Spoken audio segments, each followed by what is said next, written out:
ठंडी सन्नाटे भरी हवा की तेज आवाज, कहीं दूर से भयानक उल्लुओं और अनजानी आवाजों का मिला जुला शोर, आर्यन के हांफने की आवाज। काली पहाड़ी पर चढ़ाई। आर्यन की यात्रा अब उत्तर की पहाड़ी की ओर थी, जिसे अंधेरी टेकरी के नाम से जाना जाता था। ये पहाड़ी हमेशा से गांव वालों के लिए एक रहस्य और डर का प्रतीक थी। ये इतनी घनी थी कि दिन के उजाले में भी इसकी चोटियां हमेशा कोहरे और घनी छाया में लिपटी रहती थीं। जैसे ही आर्यन ने पहाड़ी पर चढ़ना शुरू किया, उसे महसूस हुआ कि ये सिर्फ एक भौगोलिक चुनौती नहीं है, बल्कि ये खुद काल पुरुष के आतंक का एक हिस्सा है। हवा बेहद ठंडी थी, इतनी ठंडी कि आर्यन की सांसें भी जमती हुई महसूस हो रही थीं। हर कदम पर जमीन अजीब सी चिपचिपी थी, जैसे वो किसी गाढ़े कीचड़ पर चल रहा हो। पेड़ पौधों से कोई आवाज नहीं आ रही थी, पक्षी कीड़े सब खामोश थे। ये सन्नाटा ही सबसे बड़ा हॉरर था। आर्यन ने पीछे मुड़कर देखा।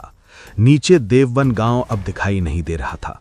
उसकी जगह जमीन पर एक गहरा काला धब्बा था, जिस पर से रुक रुक कर काली भाप निकल रही थी। 3 दिन, आर्यन ने फुसफुसाया। कवच को 3 दिन में सक्रिय करना है। जैसे ही उसने अपना ध्यान अपनी यात्रा पर केंद्रित किया, तो उसे लगा कि कोई उसे देख रहा है। ये एक इंसान की नजर नहीं थी, बल्कि किसी शिकारी की। वो घने पेड़ों के बीच से आगे बढ़ रहा था। तभी अचानक एक पेड़ के तने से एक पतला काला हाथ बाहर निकला और उसकी शर्ट को पकड़ लिया। आर्यन की छोटी सी चीख, कपड़े के फटने की तेज आवाज, फिर हाथ की खुरदुरी सूखी त्वचा की आवाज। आर्यन डर के मारे चिल्लाया और तेजी से खुद को खींचा। हाथ ने उसका शर्ट का टुकड़ा फाड़ लिया। जब वो भागा तो उसने पलट कर देखा। वो हाथ वापस पेड़ के तने में समा गया, लेकिन उससे पहले आर्यन ने देखा कि उस हाथ की उंगलियां बहुत लंबी थीं और चट्टान की तरह सख्त थीं। ये क्या था? आर्यन के दिमाग में एक और डर समा गया। ये सिर्फ पेड़ नहीं है, ये पहाड़ी जिंदा है और ये काल पुरुष की सेवा कर रही है। पंडित जी के नक्शे के अनुसार उसे एक टूटी हुई पत्थर की सीढ़ी की तलाश करनी थी, जो सीधे मंदिर तक जाती थी। वो आगे बढ़ता रहा। घने जंगल में हर छाया एक राक्षस लगती थी और हर सरसराहट किसी हत्यारे दूत की आहट। अचानक उसकी नजर एक छोटी पुरानी पत्थर की सीढ़ी पर पड़ी। सीढ़ियां जमीन के अंदर धंसी हुई थीं और काई से ढकी हुई थीं, लेकिन वो ऊपर की ओर जाती थीं। जैसे ही आर्यन ने पहली सीढ़ी पर पैर रखा, एक और आवाज आई। हवा में किसी प्राचीन धातु की धीमी खन खन की आवाज, जैसे कोई लोहे की जंजीरें खींच रहा हो। आर्यन में ऊपर देखने लगा। सीढ़ियों के अंत में कोहरे के बीचों बीच एक मानव आकृति खड़ी थी। नमा दृश्य, काली छाया का जाल। वो आकृति एक बुजुर्ग आदमी की थी। वो अजीब से पुराने फटे हुए कपड़े पहने हुए था और उसका चेहरा घने कोहरे में छिपा हुआ था। वो एक छड़ी पर झुका हुआ था और उसके गले से खांसी की भयानक आवाज आ रही थी। आर्यन ने सोचा, ये मंदिर का रक्षक हो सकता है। दूसरी चाबी इसके पास होगी। आप रक्षक हैं? आर्यन ने धीमी आवाज में पूछा। उस आकृति ने धीरे से अपनी गर्दन घुमाई और उसकी आवाज बहुत थकी हुई थी, जैसे सालों से सोई ना हो। हां, मैं हूं। मैं इस रास्ते का रक्षक हूं। आर्यन ने राहत की सांस ली। पंडित रमेश ने मुझे भेजा है। मुझे गुप्त मंदिर जाना है। क्या आपके पास संदूक की दूसरी चाबी है? आकृति ने अपने हाथ में एक चमकती हुई धातु की चीज उठाई। वो दूसरी आधी चाबी थी। ये रही चाबी, लेकिन मुझे यकीन नहीं कि तुम लायक हो। लायक? हां, तुम तो बस एक डरपोक बच्चा हो। तुम्हारे अंदर ज्योति कहां है? मैं तो सिर्फ अंधेरा देख रहा हूं। आर्यन ने तुरंत अपनी मुट्ठी में पकड़ी हुई तांबे की चाबी देखी। उसने सोचा कि वो उसे दिखाएगा कि उसके अंदर ज्योति है, जैसे ही आर्यन चाबी निकालने के लिए आगे बढ़ा, उस आकृति के चेहरे पर से कोहरा थोड़ा हटा। आर्यन के दिल की धड़कन रुक गई। वो बुजुर्ग आदमी नहीं था।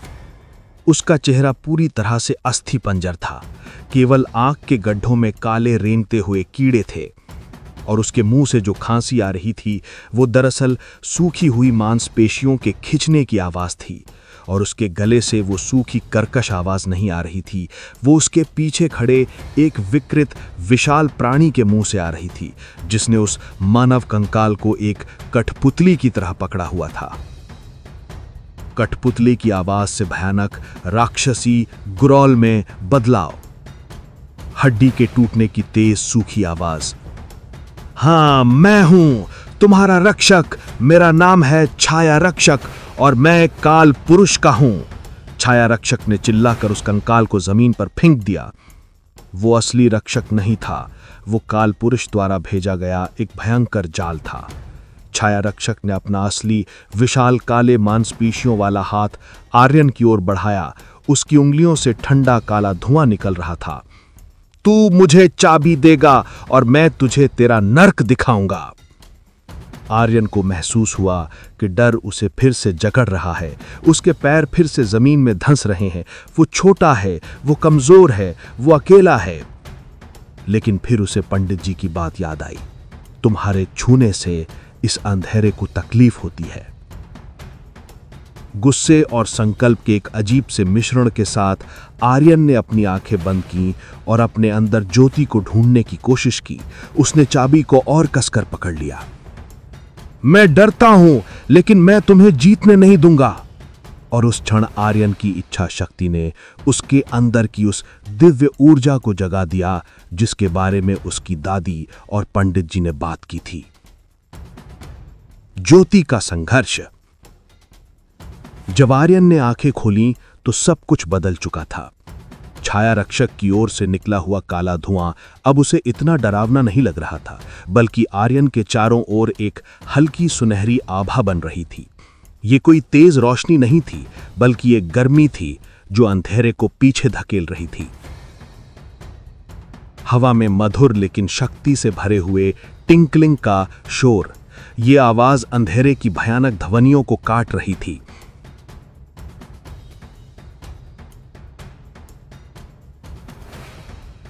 ये क्या है? ये शक्ति बच्चे की नहीं हो सकती। आर्यन ने अपना हाथ उठाया और अपने अंदर की सारी शक्ति को चाबी की ओर धकेला। जैसे ही उसने ऐसा किया, चाबी हवा में तैरने लगी। उसके अंदर से एक तेज सुनहरी सफेद ऊर्जा का गोला निकला और सीधे छाया रक्षक की ओर बढ़ा। यह हमला नहीं था, यह शुद्धिकरण था। जैसे ही गोला छाया रक्षक से टकराया, राक्षस के शरीर से भयानक आवाजें आनी शुरू हो गईं। जल गया, ये आग नहीं है, ये शांति है, मैं इसे बर्दाश्त नहीं कर सकता। छाया रक्षक दर्द से चीख रहा था। उसका काला शरीर जगह जगह से धुएं के साथ पिघलने लगा। वो इस ज्योति की गर्मी और शांति को सहन नहीं कर पा रहा था। उसने अपने विशाल हाथ से जमीन पर पड़े कंकाल को उठाया और उसे एक हथियार की तरह आर्यन की ओर फेंक दिया। आर्यन तुरंत सीढ़ियों से नीचे कूदा। कंकाल उसके सिर के ऊपर से निकलकर पीछे एक पेड़ से टकराया और टुकड़े टुकड़े हो गया। इस बीच छाया रक्षक की पीड़ा बढ़ती गई। उसकी ऊर्जा कम हो रही थी। निश्चर, मुझे मेरी मदद करो, वो चीखा। लेकिन निश्चर दूर था। छाया रक्षक को पता चला कि काल पुरुष के दूत भी इस ज्योति का सामना अकेले नहीं कर सकते। एक अंतिम भयानक चीख के साथ छाया रक्षक का शरीर काले कीचड़ में बदल गया और सीढ़ियों से नीचे बह गया। उसकी सारी बुराई, सारी छाया मिट गई। कीचड़ के बहने की घोंस घोंस की आवाज, फिर तुरंत एक आरामदेह सन्नाटा। आर्यन ने गहरी सांस ली। वो थक गया था, लेकिन उसके अंदर एक नई शक्ति और आत्मविश्वास भर गया था। चाबी वापस उसके हाथ में आ गई थी और अब वो थोड़ी और गर्म महसूस हो रही थी। उसने सीढ़ियों पर वापस कदम रखा। जहां थोड़ी देर पहले छाया रक्षक खड़ा था, वहां जमीन पर अब सिर्फ एक चीज बची थी, संदूक की दूसरी आधी चाबी। आर्यन ने दोनों चाबियां उठाईं। पंडित जी ने कहा था कि दोनों चाबियां मिलने पर वो एक हो जाएंगी। उसने उन्हें एक दूसरे से मिलाया। धातु के आपस में जुड़ने की तेज टिन की आवाज, दोनों टुकड़े एक सुनहरी रोशनी में चमकते हैं और एक पूरी प्राचीन तांबे की चाबी बन जाते हैं। अब लक्षक को ढूंढना है, आर्यन ने फुसफुसाया। वो फिर से सीढ़ियां चढ़ना शुरू करता है, लेकिन इस बार डर के साथ नहीं बल्कि उम्मीद के साथ। रहस्यमयी मंदिर का रक्षक। कुछ और देर चढ़ने के बाद आर्यन आखिरकार कोहरे से बाहर निकला। सामने था गुप्त मंदिर। ये संगमरमर का नहीं बल्कि काले बेसॉल्ट पत्थरों का बना एक छोटा मंदिर था। इसकी छत पर कोई गुंबद नहीं था, बल्कि एक सपाट पत्थर था जिस पर सूर्य का प्राचीन प्रतीक बना हुआ था। मंदिर के दरवाजे पर कोई ताला नहीं था, बस दो बड़े भारी नक्काशीदार लकड़ी के पल्ले थे। मंदिर के बाहर एक आदमी बैठा हुआ था। ये कोई बुजुर्ग पुजारी या योद्धा नहीं था, ये एक जवान लड़की थी। उसका नाम था मीरा। वो एक भिक्षुणी के साधारण कपड़े पहने हुए थी और उसकी आंखें पूरी तरह से सफ़ेद थीं, जैसे वो अंधी हो। वो अपनी गोद में एक पुरानी मोटी किताब रखे बैठी थी। मीरा ने अपना सिर ऊपर उठाया, सीधे आर्यन की ओर। मीरा की हल्की शांत सांस की आवाज, मंदिर के अंदर से ओम की धीमी गूंज। तुम आ गए आर्यन, मीरा ने शांत आवाज में कहा। उसकी आवाज में कहीं कोई डर या आश्चर्य नहीं था। आर्यन हक्का बक्का रह गया। तुम कौन हो? तुम मुझे कैसे जानती हो? मीरा ने धीरे से मुस्कुराया। मैं इस मंदिर की रक्षक हूं। मैं इस दुनिया की नहीं हूं, इसलिए मुझे देखने के लिए आंखों की जरूरत नहीं है, और तुम्हारी ज्योति ने मुझे यहां तक तुम्हारा रास्ता दिखाया। तो तुम असली रक्षक हो? वो बुजुर्ग आदमी? वो शाया रक्षक कालपुरुष की एक क्रूर चाल थी। वो तुम्हें अंदर घुसने से रोकने के लिए था, लेकिन तुम्हारी ज्योति ने उसे भस्म कर दिया। तुम उसे लड़ने वाले पहले नहीं हो, लेकिन उसे हराने वाले पहले बच्चे हो। मीरा ने वो मोटी किताब उठाई और उसे आर्यन की ओर बढ़ाया। ये दिव्य संहिता है। इसमें वो सब लिखा है जो तुम्हें जानना चाहिए। कालपुरुष इस दुनिया को कैसे नष्ट करने की योजना बना रहा है, और काल दरार क्या है। आर्यन ने कांपते हाथों से किताब ली। वो बहुत पुरानी थी और उसके पन्ने छूने में ठंडे थे। मुझे कवच एक्टिवेट करना है। मेरे पास 3 दिन है। अब केवल 2 दिन बचे हैं। आसमान में बिजली कड़कने की तेज आवाज। ये बिजली नहीं थी, बल्कि ऊर्जा का फटना था। अभी इसी क्षण कालपुरुष ने अपनी पहली बड़ी शक्ति को सक्रिय कर लिया है। देववन गांव अब इस दुनिया का हिस्सा नहीं रहा। वो अब काल क्षेत्र बन गया है। मतलब मेरे गांव का क्या हुआ? आर्यन की आवाज कांप गई। वो अब एक और आयाम में धकेल दिया गया है। जब तक तुम कालपुरुष को नहीं रोकोगे, तुम्हारा गांव हमेशा के लिए वहां फंसा रहेगा। मीरा ने आगे कहा, आर्यन, तुम्हें इस मंदिर के अंदर जाना होगा। दरवाजे पर चाबी लगाओ। कवच के पास जाकर तुम्हें ज्योति को कवच में विलीन करना होगा। लेकिन यह आसान नहीं है। क्यों? क्योंकि, मीरा ने धीरे से कहा, कवच को एक्टिवेट करने के लिए तुम्हें अपने अंदर की सारी ज्योति को बाहर निकालना होगा। यह तुम्हारी आत्मा की शक्ति है। एक बार कवच एक्टिवेट हो गया तो तुम अपनी उस शक्ति को खो दोगे। तुम एक साधारण कमजोर इंसान बन जाओगे। आर्यन डर गया। उसे अपनी इस नई शक्ति का एहसास हो चुका था। उसने अभी अभी एक राक्षस को हराया था। अगर वो ये शक्ति खो देता है तो वो कालपुरुष का सामना कैसे करेगा? लेकिन अगर मैं कमजोर हो गया तो मैं कालपुरुष को कैसे रोकूंगा? मीरा की आंखों में एक अजीब सी रोशनी आई। कालपुरुष को रोकने का रास्ता कवच एक्टिवेट करने के बाद शुरू होता है। कवच केवल एक ढाल है जो उसे इस मंदिर में घुसने से रोकेगी, लेकिन उसे हराने के लिए तुम्हें अंतिम उपाय खोजना होगा जो इस दिव्य संहिता में छिपा है। तुम्हें चुनाव करना होगा आर्यन। अपनी शक्ति को हमेशा के लिए अपने पास रखना है और दुनिया को हारने देना है, या अपनी शक्ति कुर्बान करके दुनिया को बचाने का अंतिम मौका हासिल करना है। आर्यन ने चाबी की ओर देखा। उसकी दादी, पंडित जी और गांव के लोग सब उस काल क्षेत्र में फंसे हुए थे। मैं कुर्बान करूंगा, आर्यन ने दृढ़ता से कहा। उसकी आवाज में अब कोई डर नहीं था। मीरा ने मुस्कुराया। मुझे पता था। अब जाओ आर्यन, तुम्हारे पास 2 दिन है। समय तेजी से गुजर रहा है।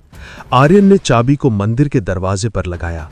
दरवाजे के खुलने की तेज, गहरी, प्राचीन आवाज, दरवाजे के अंदर से ठंडी, पवित्र हवा का झोंका आता है। जैसे ही दरवाजा खुला, आर्यन अंदर चला गया। मीरा दरवाजे के पास आंखें बंद करके बैठ गई।